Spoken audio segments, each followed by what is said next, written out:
Good evening and welcome to this week's episode of Coaches Corner. My name is Dwayne Dwyer, go by the Mindset Coach, My name is the Uncle Junior, and I go by the consistency coach. and we are the coaches for Coaches Corner. As I always tend to say, if you are just looking to watch this episode, get off and go eat potato chips, crack a cold one open, and watch TV, then this may not necessarily be the place for you. But if you're looking to get some additional tools to put in your toolkit to become a better version of yourself, not just for yourself, but for the people that you know, love, and care about, so that you guys can collectively be better for your community, then you're in the right place at the right time. In fact, I believe you were destined to be sitting there listening to myself, the Mindset Coach, and my good friend, the Consistency Coach. So, with that being said, let me speak to my good friend, the Uncle Junior, Mr. C Square, the Consistency Coach. How you doing, my friend? I am doing good, coach. I'm doing well, enjoying the day, enjoying life, enjoying all the things that are currently going on in my life, man. So I'm doing well. What say you? I I'm like good, that man. shirt too.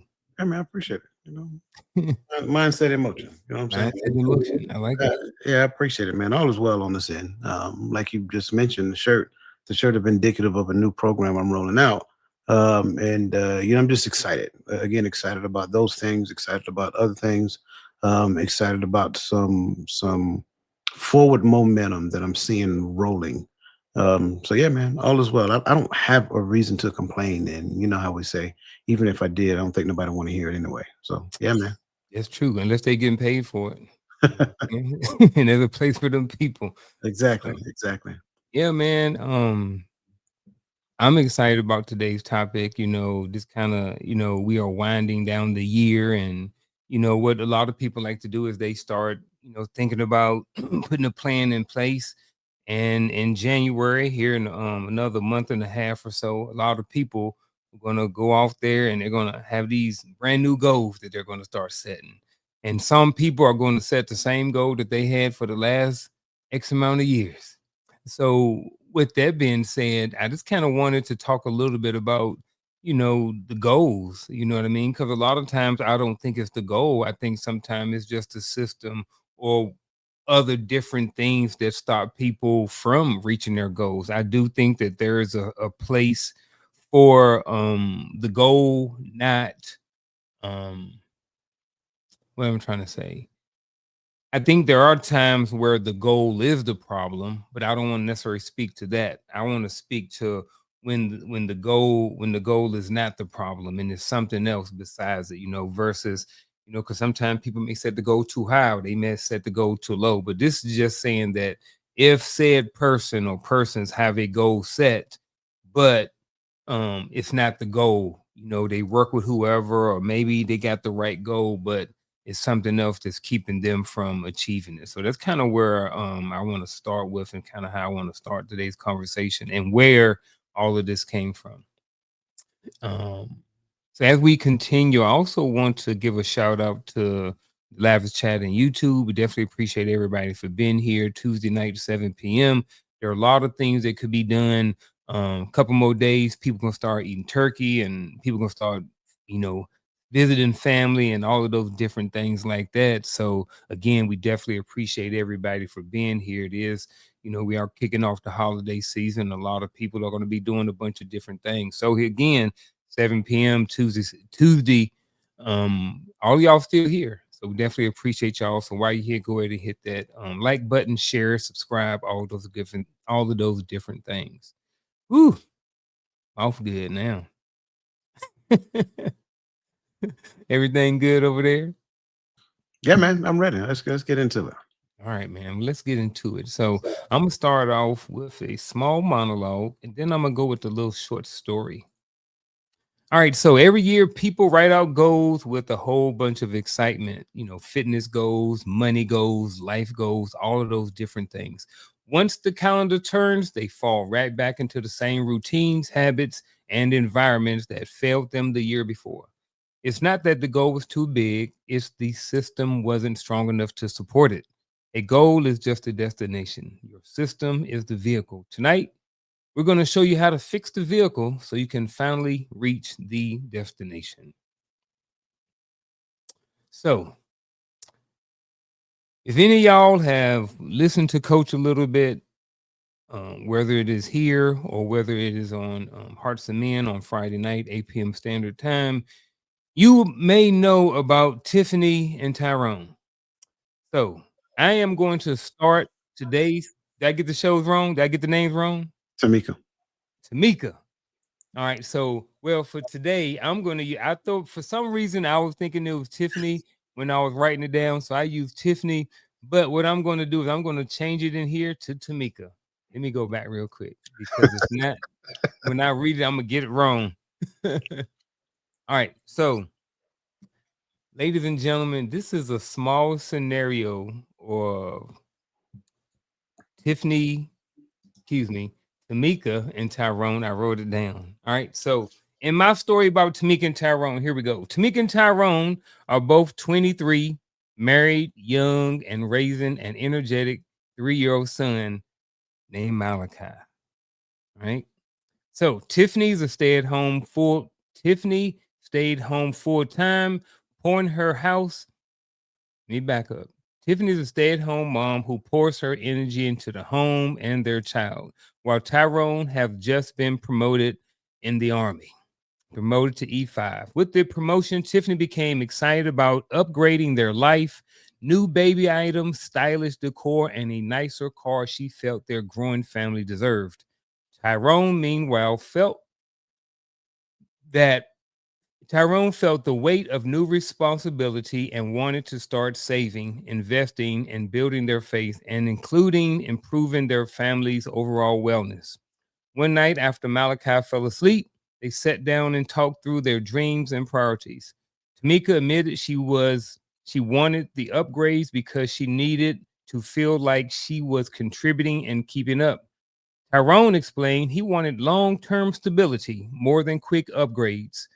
By the end of the conversation, they crafted a simple plan: limited spending, start saving a percentage of every check, building routines and strong faith in wellness, and chose one car that fit the budget. For a little while, things seemed to move in the right direction. They were more intentional with money and mindful spiritually, and even started a small Sunday routine together. Both felt proud that they were finally building something instead of just reacting to life. But 6 months later, their progress had stalled. Purchases slowly crept in, surprises drained their savings, wellness routine faded, and the plan they've created began collecting dust. Neither felt like they were hitting the goals they agreed, leaving them unsure of what needed to change next. Coach, that's my story. That's the scenario that we're going to kind of start this conversation on with. So we're going to be talking a little bit about Tamika and Tyrone and Malachi. All right. So couple things we're going to start off with. We're going to start off with a couple of definitions. Goal, quick ones. They are more than welcome to be adjusted a little bit how you may so fit. So a goal is a desired outcome you want to achieve. Your what? Your what? System, daily habits, routine, and processes that support the goal. Your how. And then one of these other things is a structural weak point, the part of your system that consistently makes you fall. Before I go any further, Coach, before I ask the first question, is there anything else you want to adjust to these definitions or anything you want to say about the scenario with Tamika, Tyrone, and Malachi? Tamika and Tyrone is destined to fail. I'm joking. I'm Uh-oh. good. I'm good. No, you good. Everything's good? Yeah, man. I'm good.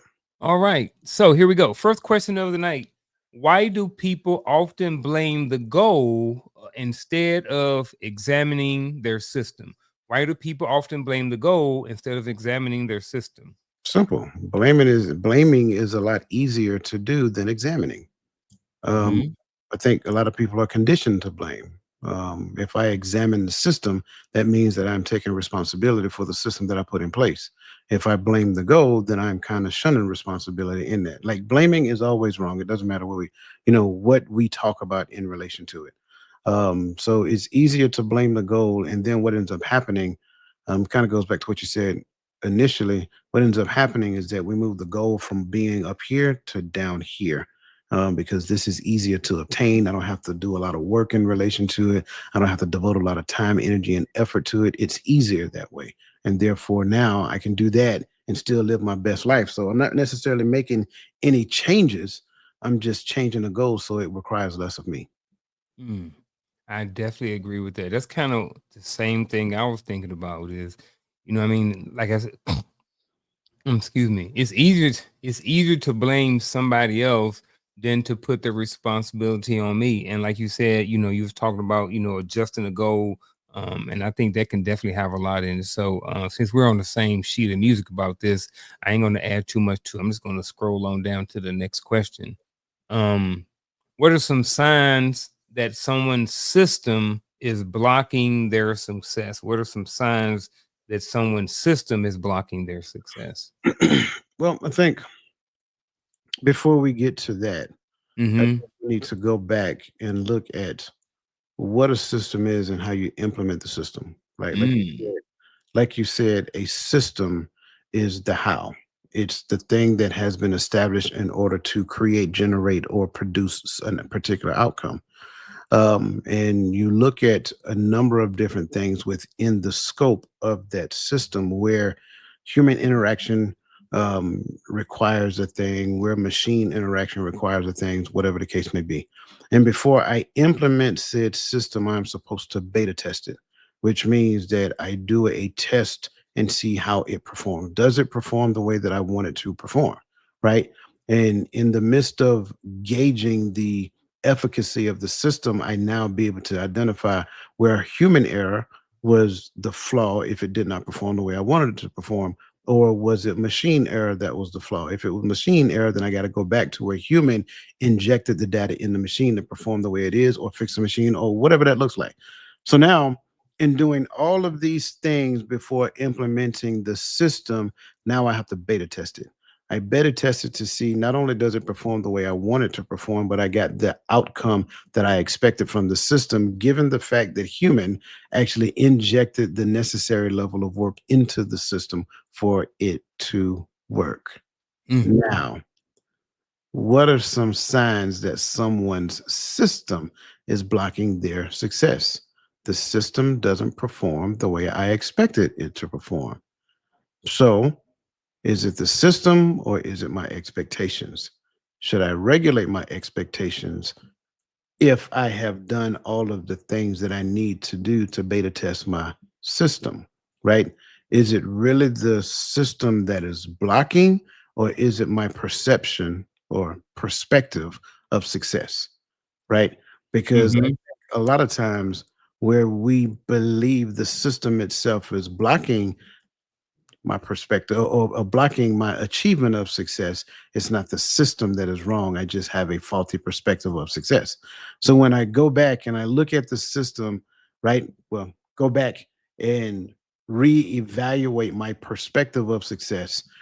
Now I get to look at my expectations and manage my expectations. Then I can look at the system through a objective eye, not a subjective eye, looking to blame any aspect of the system, right? So now I objectively look at the system. So now it's like the system is the system, right? I hate to say it that way. The system is the system. So now when I look from a lens of objectivity, now I can adjust where the blockage exists in the system if there is one. Um, I like that. I can't I cannot think about the military when I think about this question and when we're talking about systems. And every as far as I know, the military when we came in, there was a system in order there was an APFT system or there was a PT system in place, whatever they be. Maybe with 13 Bravos, there's a certain system, 15 Quebecs, depending on where you went, there's a system. But there's also a system. I remember what the regulation was. Was it 2120 or something like that? They had all of the PT and all of that stuff in. I can't think, but I think that may be what it is. But there was a system in place, sustainment training, all these different types of training that you do if you want soldiers or whatever to whatever you want to call it, pass the APFT or to stay physically fit, right? But while we were in, certain units maybe would work out 3 days a week, certain would work out 4 or 5, certain would do light PT, certain would do PT, certain people with units would do PT in the inside.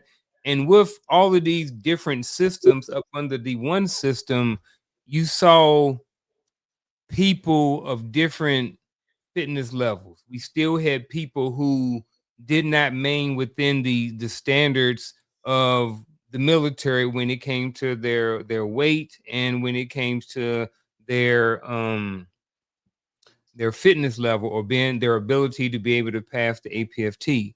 So with everything that you said and even with this question, was that the system? Was it the people implementing the system? Was it the people? You know what I'm saying? So like we had the system. Me and you was in the same system. Me and you, from what I know, we was able to maintain and stay within the regulations of that system the entire time. We also know people who were not able to. We know people who may have been chaptered out of the military for one or both of these issues. So in this situation, how did we know that the system is blocking someone's success, right? Can we say that the military or the army APFT system was blocking someone's success? Or is that individual and or the people who are implementing the system? So this is kind of like goes back to what I was talking about the system. Mm-hmm. When you look at the system, i.e., the system that you're making mention of, Mm-hmm. you have to consider throughput, right? Mm-hmm. And then when you look at throughput, you also have to consider deficiencies. This is where Lean Six Sigma has made a whole lot of money over the years. Because when I look at however many entries or however many um, widgets, I call it that, however many widgets the system produced, how many deficiencies were produced in the midst of however many widgets that I'm gauging. So if I'm looking at 1,000 widgets, if my probability, if my error of probability ratio is 3%, then literally for every 100 it's going to be 3, for every 1,000 it's going to be 30. So that's the thing. So is 30 an acceptable risk tolerance for 1,000? Yes. Yes. So if I pump 1,000 soldiers through the system, if I got 30 who get chaptered out because of weight loss, I think I'm winning if I maintain 970. Mm. Right. I think that's what we have to look at. That is a good system. That is, I hate to say it this way, that is a good system. For the 30 people who did not make it and they got chaptered out for failure to adapt, that doesn't say that they're bad people. That just say that for whatever reason they could not maintain the standard. That could be Mm-hmm. because of some medical concerns, that could be because of injuries, it could be for a number of different things. It does Mm-hmm. not identify that they are, as most people tend to say, that they're just fat. No, that's not always Mm-hmm. true, right? Or lazy. Right, or lazy. So but is that some of that included in? Sure. It's a number of different things included in there. So when you look, that's why I say you have to understand the system that you're creating. Look at human injects and then look at machine inject and then look at where the probability of error exists in the throughput. That was the last part I added to it. If the percentage is low, that's 2 thumbs up, right? But if my percentage is 30%, now we got an issue. Now we got a concern we got to look at. Why am I at a 30% probability of error when now that means that we're going to lose a lot of good people? Maybe my system is too rigorous, maybe my system is too stressful. Does the, as we used to say, does is the juice worth the squeeze overall? So now we got to look at all of those things. Is it a system thing? Is it a output thing, throughput thing? Like, does the throughput measure to the thing of success? So we have to decide success first before the system is injected. I know a lot of times what we want to believe, and I'm moving away from the army's perspective of the thing, right? Or just bring it along. It'll work. Um, we believe a lot of systems are plug and play. Mm.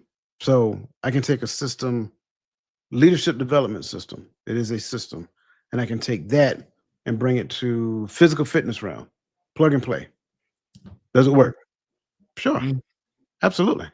It Mhm. absolutely can work. I guaranteed I did it. It absolutely can work. It just doesn't look like it on the outside. But that's just because I am thinking about it from a plug and play thing, plug and play concept. Now, would it work better if I make adjustments to the system that I pulled from leadership development over? Absolutely, it would. It will also look better if I combine systems. It will also look better if I take a system and totally revamp it. It all depends on what we're trying to achieve and how we're trying to achieve it. That's why I say when we start talking about systems, success needs to be clearly identified first. And I think a lot of times what we don't do, whether it's the goal or whether it's the system, we don't clearly identify success. Therefore, either the goal is a failure or the system is a failure. So I'm gonna blame this one. I'm gonna blame this one. But in all actuality, there might be this thing called success over here. I I'm rocking with you on that, and I think that's something that's not talked about enough. We don't talk about what success looks like. Like when you broke that down, and I'm thinking about it. I'm like, man, I got 3 people in my platoon who ain't making height and weight or who ain't passing the APFT. I'm like, we got 60 dudes. So in a sense, maybe that is a successful system. Maybe it is working. Like you said, there's always going to be outliers and stuff like that. There are always going to be people who just not going to be able to maintain for whatever reason. But I don't think that we talk enough about, or people, including myself, know enough about what success looks like in a system. We say, oh, we're this successful. So I'm thinking, if I write down a PT plan for a soldier, or if I create one for myself, I'll keep it here. If I create one for myself and I say, well, I'm doing 30 days, I'm doing 6 days a week, what is success? Most of the time, people are not going in saying, okay, what is success looks like? What does success look like? Does success look like a lot of S's in here? Look like um being able to hit 24 days, I think that's right. 6 times 4, yes. Does that 24 does 24 look like success? Or am I going to say at the end of the day, at the end of the day, if you get 22 of those 24 days, that's considered successful, because something may come up. You may have to go out of town, you may have to do this. But I think sometimes we don't identify what success looks like while or before we or during the goal setting process. So definitely like the fact that you hit on that and highlighted that, because I don't think that that's talked about enough. So this question is for us and it's for the chat. So the question is this. Let me take this off.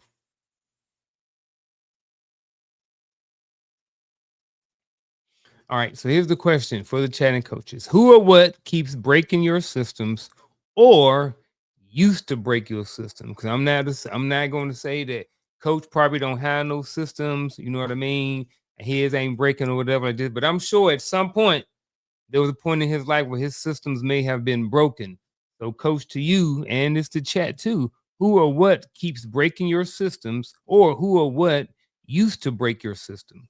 Practice, Practice. practice, practice breaks the system. That's what's Mhm. designed to do. I, like I go back to what I was saying about beta testing. Beta Mhm. testing, another way of saying beta testing is practice. So when I put it into place, the only thing I just don't do, and this is okay, I'll say it like this: if you get it, you get it. The only thing I don't do is share with people what I'm practicing. I might be Mhm. practicing the thing. Okay, I'll give you a perfect example. I might be practicing the thing on a podcast. You don't know I'm practicing the thing, but at the end of the day, I am not only practicing, I am beta testing it at the same time. I am getting responses from it also. Now, do they know I'm practicing? No. Are they being served through the beta test? Absolutely. Corporate America does it all the time. It's called a market search analysis. They do a market search analysis. They put something out there for people to take a look at and see whether they like, see what the response is to it. If the response lines up with what their expectation is, then they put the thing out there authentically in reality so that, those people who responded can actually get the thing. Mm. Chick-fil-A did it too. They're standing in the mall, they had them little chicken bite, hey, take this little chicken bite. Yeah. They wanted to see if you like it. And you're like, oh, Uh-huh. man, it's really good. Great, let's make some of that. Then that's what it is. So what keeps breaking your system? The fact that you're not getting the response that you were looking for. Mm. So is it really breaking the system though? Or is it really giving you data that you need to fix the system that was already broken? Mm. I automatically assumed that you was gonna go with you. You. I'm the one who keeps breaking the system. So now that I have that space, that's what I'm gonna go with. I'm gonna go with me because I thought that's what you was gonna go with. I was like, Coach gonna get done. I was like, man, what am I gonna come up with? But I'm definitely glad you went there. But I think sometimes it's me. Now, I think sometimes I'm the one who break my system. I think it's kind of like, in a sense, a little bit like the goals is that either I don't know how to effectively use the system, either I am not informed enough on the system. But I think that sometimes the buck stops with me and the fact that what am I doing to making sure what is my role in the system? And I think sometimes we like to talk about with the accountability piece. I think sometimes we don't always look at our systems in detail. And like I said, I don't know if everybody really beta test them. Um, I didn't always beta test every single thing. I'm just like, all right, well, I'm gonna put this thing into play and I'm just going to do it. And to your other point about the military, it was certain things that I just automatically brought over. There's some systems I automatically brought over. Didn't tweak them, didn't adjust them, do anything. I'm just like, man, you know what? Plug and play. Take this system and put it right over to here. I'm gonna take this military leadership system and I'm gonna plug it right into the elementary school. Don't work like that. Can't even talk to the kids the same way I do. I can't use the same system on everybody. When I was, working with clients in fitness and stuff, I can't, all of those things didn't necessarily transfer over, so definitely I see it as part of this question is sometimes I'm the issue. Sometimes I'm the reason why my system is broken. But see, now I'm hearing something different. Okay. I'm not hearing that the system is broken. I'm hearing that the system is experiencing user error. That too. Yeah, user error. Right. That's that. And so, Hmm. and again, no shade. I know it's a bad thing Yeah. to identify, right? Hmm. Um, I go back to the whole cross contamination of system. Hmm. Can I take a system out of leadership development and implement it into physical activity? Right. Most people would say no. But for people who not only know that you can, but actually implement it, they're considered to be innovative. So it's not really the systems that's why I said practice breaks the system. Hmm. Right. Going back to your example about the Army physical fitness system. That's what I'm gonna call it for now, right? And they've had several push up, sit up, run, PRT, and whatever the devil they're doing right now, right?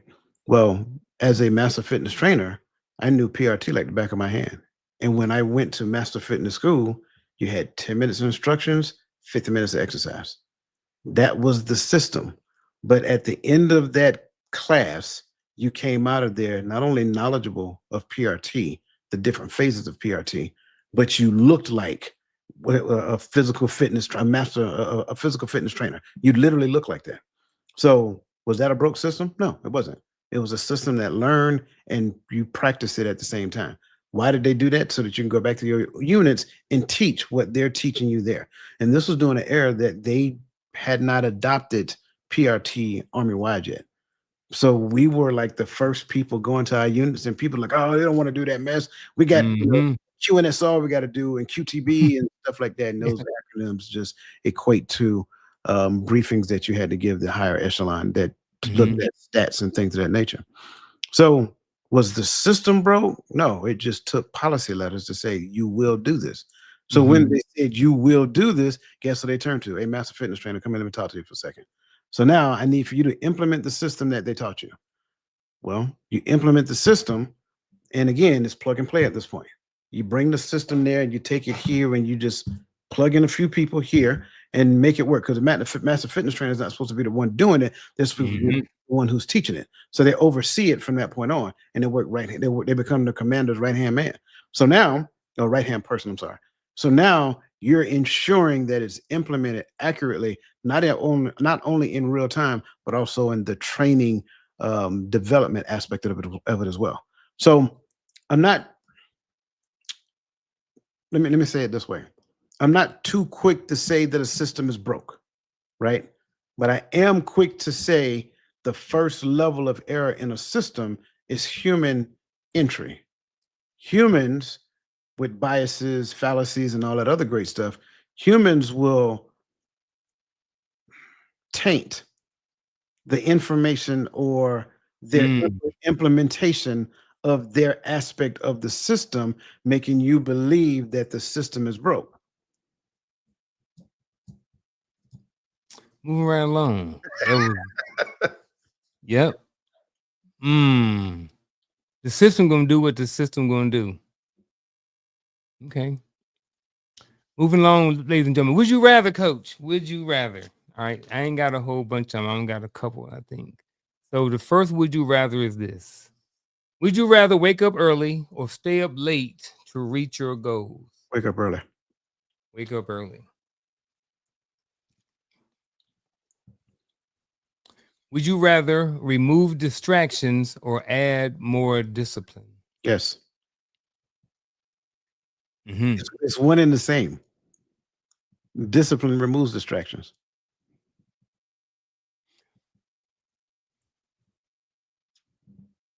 Yes. No, you're right. I'm trying to see if I can remove this. It takes discipline to remove the distractions. I like it. Would you rather track your progress daily or weekly? Yes. I mean, I knew after the last one, I was gonna get the same response on this one. right. Yes. I think sometimes people, for the sake of their own psychological health, don't want to track progress daily. But Hmm. at the end of the day, if I track progress weekly and I'm off my path, say it that way, then I'm going to end up backtracking to see where did I go wrong in my weekly assessment of what I'm tracking. Hmm. So, I mean, it's one and the same. You can track it daily or you can track it weekly. A good way to track it daily is that did I do the things that I said I was going to do today? Yes. We call those what do you call them? Task charts, whatever, right? Hmm. I got because you said you used to do them all the time. I had like 10 Yeah. things I want to do today. Well, Yeah. I mean, that's great, right? Checklist. So checklist. There you go. That's what I'm looking for. So did you check off all the things on your checklist? Yes. Okay, great. Next day, right? Hmm. At the end of the week, did I accomplish the goals that I expected to accomplish by week end? Yes, yes, no. Okay. The one I did not accomplish, no. Go back and see where I missed the mark. I didn't do this on Wednesday. Well, if I checked it on Wednesday, I probably could have worked a little longer to ensure that I did it on Wednesday or whatever. Like it's a number of different ways to look at this. That's why Hmm. the answer is yes. Yeah. I if for work I have to do a weekly data collection. And just speaking from experience, it has always been more effective when I did it daily, because it asks, how many students you saw, yada yada yada, just a bunch of different things. And then at the end of the year, the goal is to take all of that data and see what areas in your school needed the most support for that year, which areas needed the least amount of support. So that way, during the summer and going forward next year, maybe the areas that need a lot of support, I can focus on, I can create a system or put something in place to help support those areas that are in high demand. And maybe I don't need to spend as much time in doing X, Y, and Z because they only come up periodically. So for me, it's definitely easier for some things to do them daily because I have to, there was an expectation to do a weekly report. And the same thing, everything you said too. Would you rather have a small system that works or a big plan you can't maintain? As odd as this going to sound, the answer is yes. Okay. The big plan is not meant for you to maintain. The big plan is the goal. But the Mm, small system in that big plan is what you're responsible for. So the answer is yes. I see what you did. I like that. I like that. That was y'all missed it. That's the second one. Hopefully it didn't go over y'all head. Would you rather sacrifice comfort or sacrifice consistency? Yes. Nothing wrong with I don't mind sacrificing a little comfort because sometimes it's not comfortable. But this is the thing. If Mhm, I am going to well, okay, so let me back up. Not yes. If I am going to have a degree of consistency, I have to first understand what I'm being consistent about. I can be mhm, consistent about being comfort. It's called mhm. comfort zone, right? But if I am striving toward a lofty goal, then I'm going to actually have to have a level of consistency, which requires me to sacrifice comfort. So the answer is sacrifice comfort. Mhm. Yeah, I like that. But Now, go but ahead. But, but however, but but there is also a level of consistency that I'm going to have to sacrifice anyway. yeah. Because what people don't necessarily realize is that your level of consistency equates to a new comfort zone. Mm, yep. Yeah, yeah, yeah, yeah, yeah. Yeah, yeah, that just hit. That took a minute. It took a minute, but I got it now. So one of the things is sometimes that we building systems or sometimes we need to just start all over from scratch, as someone will say, start from scratch. And some people may not need to start all over, but let's say a person gets to the point in their life whereas they need to rebuild their entire system. How can someone rebuild the system without feeling overwhelmed? I think that F word is gonna it may have something to do with this question. Sure, I think the F word has a lot to do with the question, Mhm. but so does reality.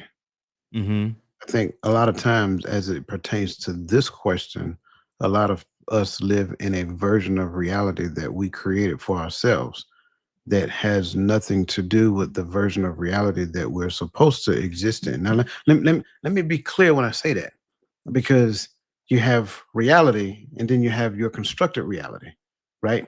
One has to yield to the other, one has to become aware of the other. But that's a whole nother conversation that equates to this. Because here's the problem: some people don't want to rebuild their system because in their version of reality they think their system is working for what they want to achieve, but they have no relevant information that says that their system is working. If y'all miss it, just go look at the date and scene, it'll come full circle. However, how can? By humbling yourself and recognize that you may not necessarily be equipped. Y'all heard me speaking Spanish just now. You may not Mhm. necessarily be equipped to create the system that you're trying to create for the outcome that you're trying to achieve. That is a level of humility that I believe a lot of people struggle with because they feel like it's my goal, it's this, it's that. It's let's be honest, your goal, going back to what you said previously about goal, your goal might not be a goal. Your goal by itself may just, I don't know, if I'm being completely honest with you, it may just simply be a substep to the goal. So, is it the system that you're trying to use to get to your version of a goal when the system that you're using is trying to cast you beyond your version of the goal? The system ain't broke. Your goal broke. Mm. Okay, so cool. Got it. So, let me increase my goal. And now let me build the system to reach my goal. But here's the deal: if you really understand what goals are, the goals that you actually have that are real life goal, like really goals, you're not equipped to create the system for it. That's why you can't build it. You'll fail and fail and fail, and you'll gain some level of success, but you're going to have to humble yourself to recognize that I can't do this by myself. I need somebody to help me with the system. Why? Because the goal is too lofty for me. If it's not too lofty for you, it's not a goal, it's a task. I like when you said you may need somebody to help you with that because we're gonna come back around to that. Definitely come back around to that. Um, let me see. How can someone rebuild a system without feeling overwhelmed? I think one thing is something you talked about earlier, and that's understanding when you talked about the 1000 and the 30, understand what success in the system looks like. I think sometimes, when we build these systems, 'cause I look at the way in my mind, I'm looking at someone who has a system, right? Their system right now, I'm just going to use for losing weight is, I'm cutting out all carbs and I'm only going to eat carrots for the next week or for the next 6 months or whatever like that. So that's the system that they have in place because they read someone and they had the watermelon diet or the carrot diet or whatever it is like that. So that whatever it is, that's the system, right? So that's what they've been doing. And now they give some more information. They say, you know what? That system was broke. You know what I mean? Just only eating carrots wasn't the right system for me. I didn't realize that I need to move my body, that I need to factor in, maybe macros, maybe macros and macros, carb intake, types of level of fitness. And now someone is like, man, I got to do all of this. I didn't know I had to do all of this. And they can be I've seen people be overwhelmed when I have given them a meal plan or a workout plan, even after we've had a bunch of conversations on it. And that, oh man, I got to have my whatever, and they're overwhelmed and they don't know if they can do it. And so and that's kind of what I want you to kind of go back to is what about those people who see that and they have that overwhelming feeling because they've never, for whatever reason, they may have had a life altering experience. They may have had, got diagnosed with diabetes or something like that. And now they're overwhelmed because they have to build a system. So to that person, how do you answer this question when it comes to someone like that? Same way I just did. Because Okay. you literally articulated everything I just said. You literally said you created the system for them. Uh-huh. Right. So that's what I just said. Like Oh, yeah, somebody else. right. That's it. That's the answer. Like Uh-huh. I can't make this up. Like I know Mhm. when some people hear this is like, well, I don't believe that's true. That's fine. You're entitled to believe whatever you want to believe. Keep doing what you've been doing for the past 10, 15 years and see if that gets you to where you want. It's Mhm. lunacy. That's what Albert Einstein's saying. Doing the same thing over and over and over again, expecting a different outcome is lunacy. Even if I'm the person that makes the change of the thing that I'm doing, I'm still the person that created the problem that I'm trying to overcome. It doesn't change. I don't care whether Mhm. we're talking physical fitness. I don't care whether we're talking leadership development. I don't care if we're talking finances. There are there are belief systems, right? Fallacies and biases that everybody have. Even with the articulation of all of that, I've did less with Mhm. more. I'm sorry, I've done more with less. I've Mhm. literally created a workout plan back when I used to do it. I've literally created a workout plan that consisted of three things. And if you did that three things in 90 days, I listen, never fail. Not one person fail. I don't care Mhm. if you had I don't care if you were diabetic. I don't care. Didn't matter what your issue was. I had a young lady who had issues with cartilage in her knee. No joke. Right? Three things. You do these three things and it works.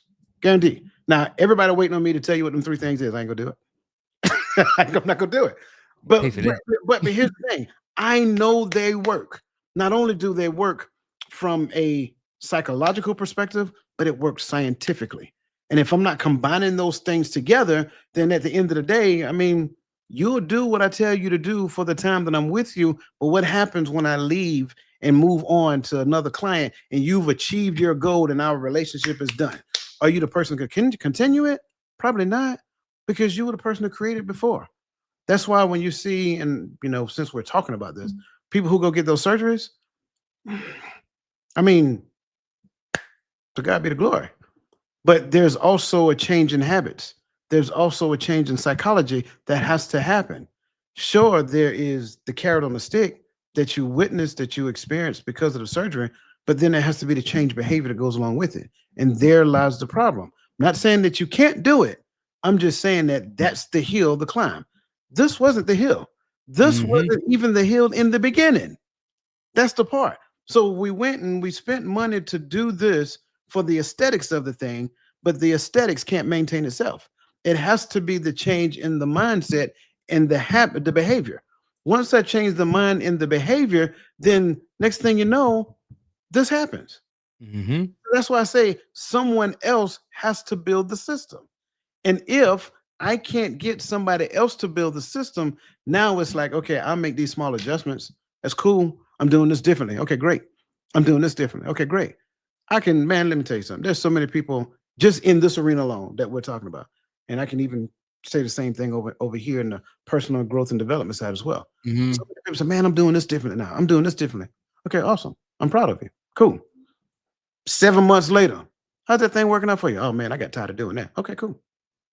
My answer didn't change. Okay, cool. Okay, Mm-hmm. cool. Because it's not Okay, like you cool. didn't it's not like you didn't know where you could go to get help. You Mm-hmm. just didn't want the help because at the end of the day, something mattered to you more than the other. Let me say it again. Something mattered to you more than the other. What is the something? The value of that 8 hours that you spend at work a day. That mattered more than you than the outcome that you wanted. And as long as that matters more to you than the outcome that you wanted, there's no way in the world you will sacrifice this for the outcome because the outcome isn't that important. The outcome might be, of some importance, but that 8 to 5, what you make on that 8 to 5, that values more. So I read so for that person, they refuse to pay for something that can literally 10x what they spend out simply because they have not made the mental transition that this is far more important to me than this. And when I'm saying this right now, I'm not talking about weight loss. I'm talking about everything. I'm talking about a changed perspective, a changed mindset, a changed reality. That's the thing I'm talking about. And the sad part about it is that everything else is always a microcosm of one thing. So we can talk about weight loss, we can talk relationship, we can talk all that other great stuff, but it all starts in one place and one place alone. And if I don't invest in that mindset, if I don't invest in that, everything else gonna suffer. Yep. I might have success over here in this arena. Okay, what about the rest? My bad, I got a little long-winded, bro. No, no, no, no. That was good because finances and all this stuff fall up under them categories. That mindset, all of those things that you mentioned.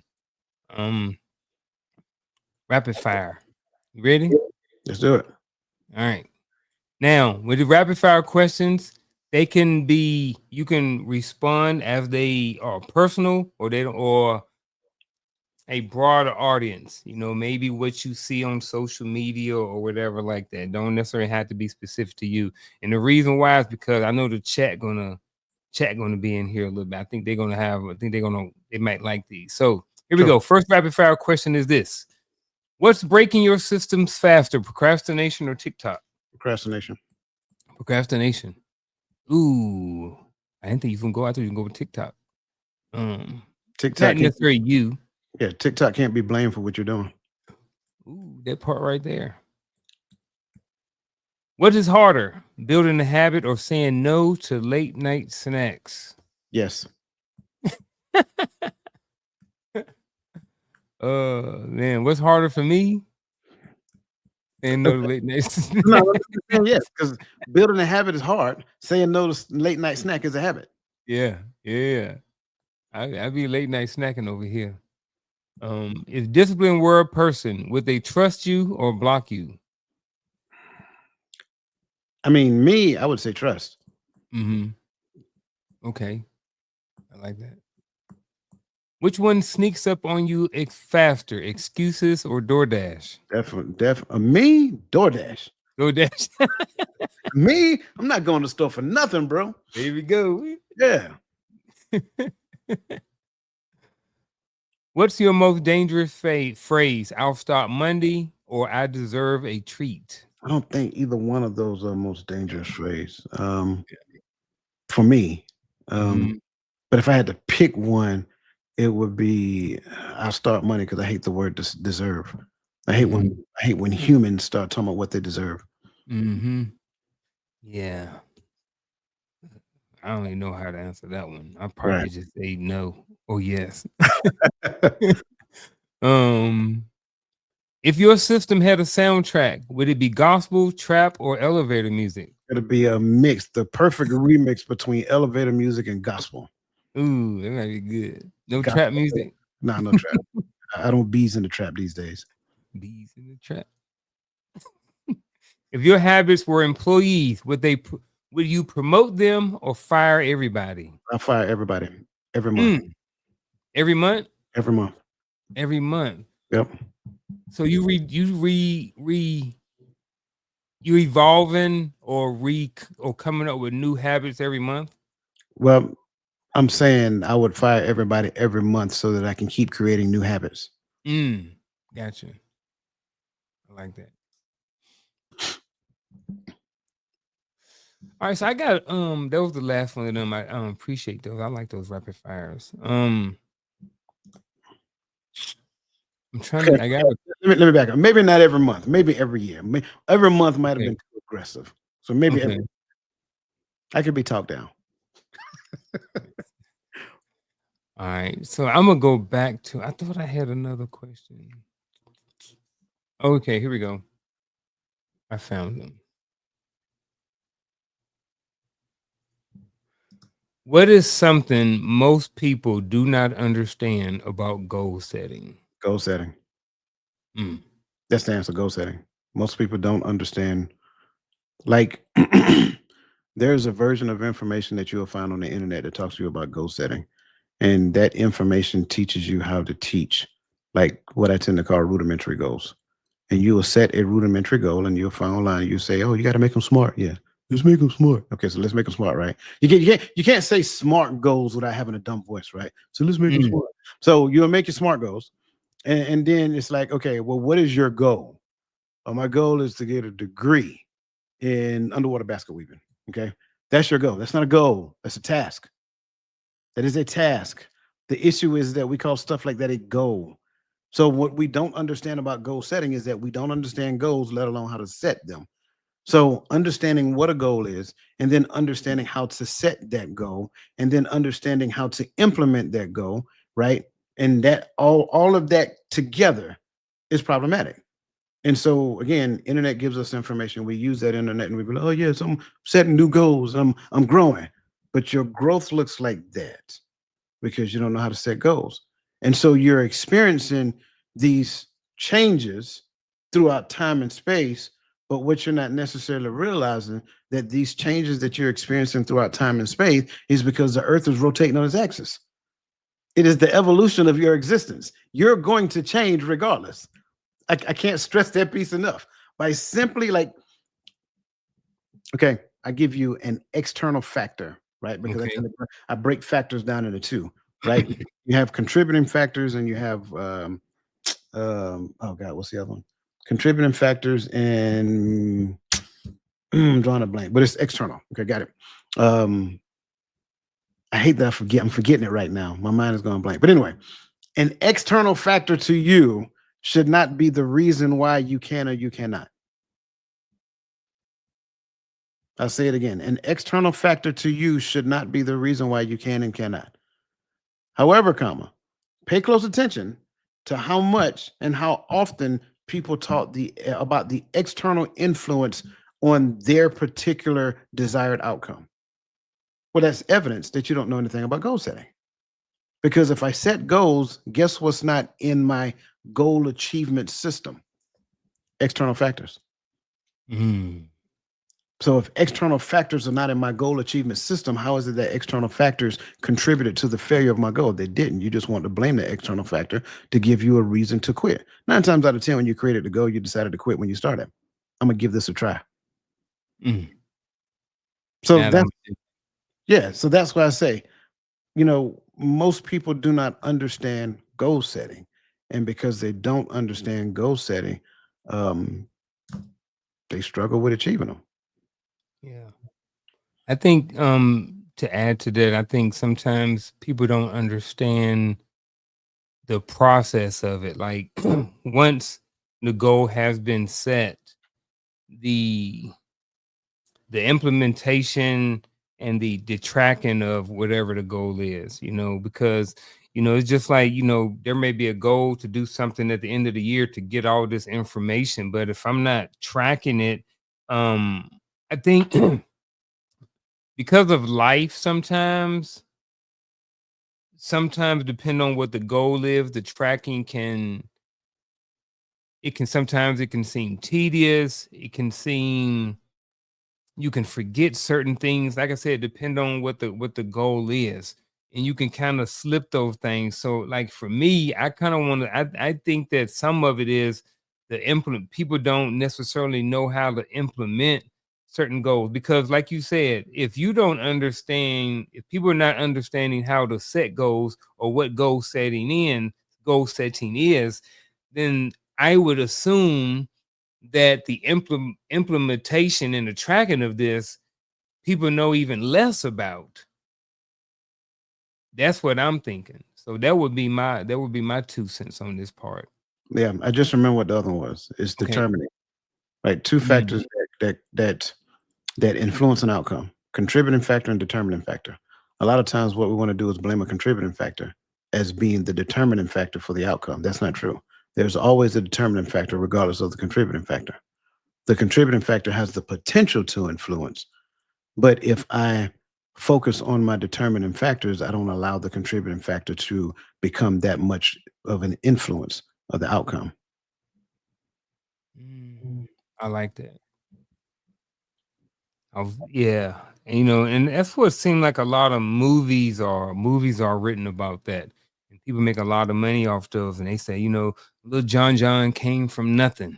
He didn't have nothing, and he made it, and he became all of this. So there was a whole bunch of contributing factors and different things like that to win in to little John, being raised like this, not having this, going through this X, Y, and Z, but then he still was able to, reach certain goals of wanting to be, a trash man or a lawyer or whatever those things might be. I think it's a lot of stories written off stuff like that. Did little Wow. John grow up to say, "Yeah"? I don't know, did he? Or Malachi? I'm talking about Lil John, man. I'm sorry, my Lil bad. John. What? Yeah. Here's the last question. I'm looking at the time. Um, Goals should be created with another person, and you need an accountability partner. Yes and yes.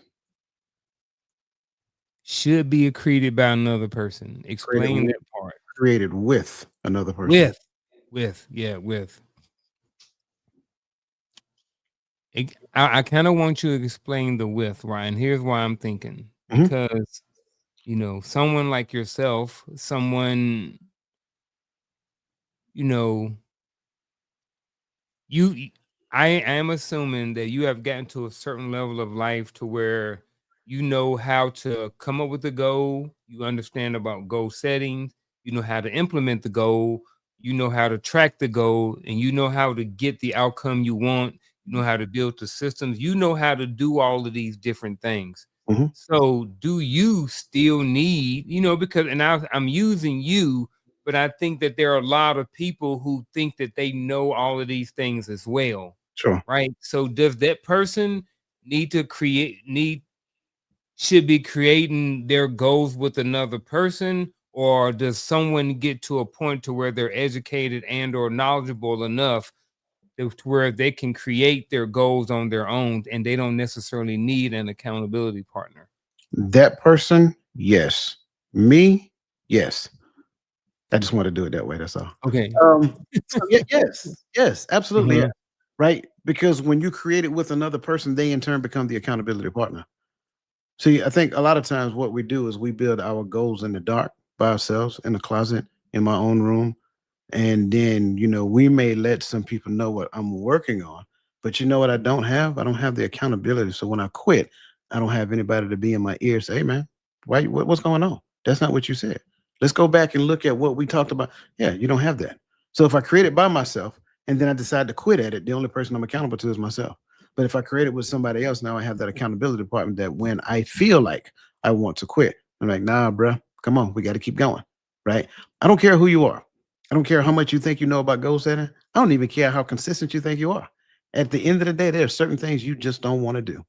And here's the best part about it: the thing you don't want to do is probably the thing you need to do. So at the end of the day, that's where that other person comes in at, because you are avoiding doing that thing. And it's inevitable. I don't care who you are. No one is exempt from what I just said. You are avoiding doing that thing. And in a lot of cases, what ends up happening is not only do you run from the thing, but sometimes we run from the people that will hold us accountable to the thing that we said that we wanted to do. Mm-hmm. That's across the board. So again, should it be created with another person? Yes. And you need an accountability partner. Absolutely. Okay. Where am I going to go with here? To the person who is looking to get some help with something. Like I said, we got another couple of weeks and then we've been new year. People going to start setting all these goals and stuff like that. Someone may not have money for a coach.